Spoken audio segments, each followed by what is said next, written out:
Vice Chair, Commissioners, now for something completely different. I brought props.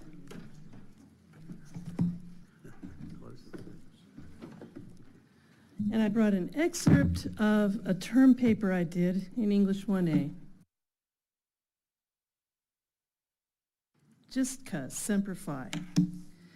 In the late 1970s, a Los Angeles police detective took a creative writing course. He couldn't help making notes on little slips of paper and pocketing them until he got home. Notes about the little things that happened throughout the day. The braggadocio of fellow officers when recounting exploits, the reactions of witnesses when he flashed his badge, and the shifty behavior of the suspects he questioned. He would take these notes home and work relentlessly on the great American novel, disciplining himself to make the writing take priority over his home life.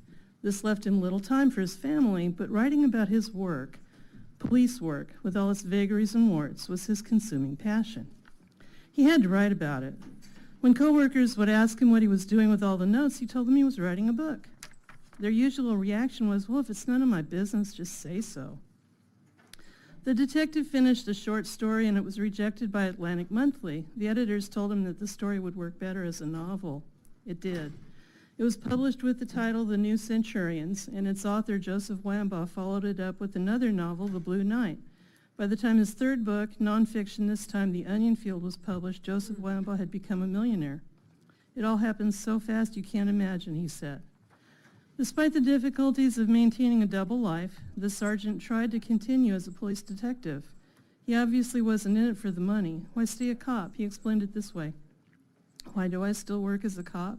Because for me, being a cop is where it's at. For me, it is. If you ask my wife, I'm sure she'll tell you that it's much better being married to a writer than to a cop. The kids, I think they're probably prouder of the fact that their dad's a cop. They get sick of the other kids asking questions about their dad's television show, police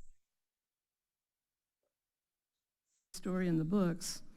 I'll tell you, I had to go to the firing range the other day to qualify for shooting, and a young patrolman stopped me and told me that he had learned more about police work from my book than he had in all his experience on the force. Believe me, that was a good feeling. It was worth writing the book just for that.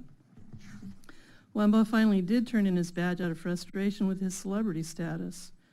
Arrestees wanted his autograph and witnesses wanted to know what it was like to work with George C. Scott. Now he has leisure time and millions of dollars in the bank, but he misses his old profession. I dream about it constantly, he said. I'm only 40 years old, and I've led an exciting life. I miss it.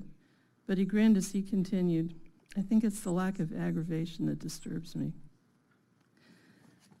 I only mentioned just one little addendum here is that this was 25 years ago I wrote this. He was quoted as age 40. Now he is going to be 87 on January 22nd. And I just wanted to mention he's been my muse for decades. I've written a lot. I haven't done a novel yet. I'm working on it. And this is just literally less than half of the titles. These are at the library right now. Thank you. Thank you. Okay. Good evening. Sorry. One thing that